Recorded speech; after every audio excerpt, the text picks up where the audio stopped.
Hajiya barka da warhaka. Barka dai. Muna so ki gaya mana sunanki kuma da garin da ke. Sunana Fatima Abubakar ta Batulu. To, Fatima Abubakar ta Bature. Na'am. Muna so ki gaya mana shin a yanzu halin da ake ciki. Na'am. Kina ji? Jin daɗi 'yan ƙasar Najeriya suke ko kuma wahala suke sha? A gaskiya jin daɗi da ne, amma ban da yanzu gaskiya. Jin To me kawo haka? daɗi da sauƙi. Saboda rayuwa ga baki ɗaya yanzu ta canza. Abubuwa sun wahala ta yi yawa a gari.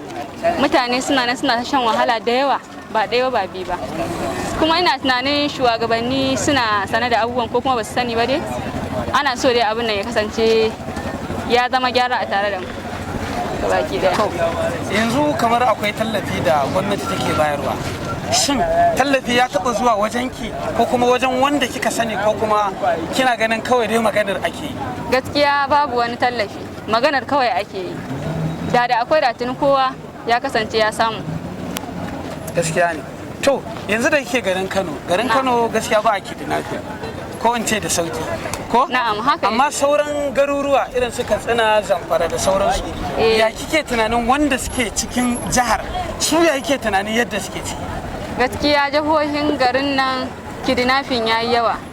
Da yanka mutane da sace mutane abubuwan sun yawaita a garuruwan da suke gefen Kano. Amma gaskiya ana yin wannan kidnapping din a ko ina da ko ina.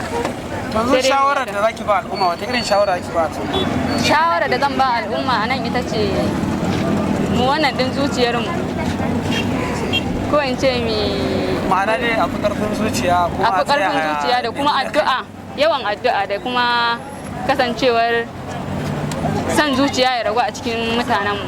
Kamar yanzu kaga kwacen waya nan garin da gaskiya yayi yawa a garin nan. Ana yawan kwacen waya a garin nan kuma an kasa a dakatar da su wa'annan yara da suke sace-sace. Shine babban matsala a yanzu a garin Kano. In ma ba a kidnapping a garin Kano amma ana sace-sacen waya.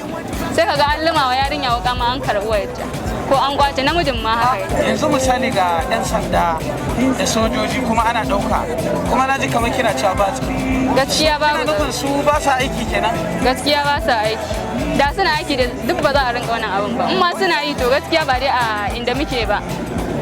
A garin Kano dai gaskiya ba tsaro ba sosai ba.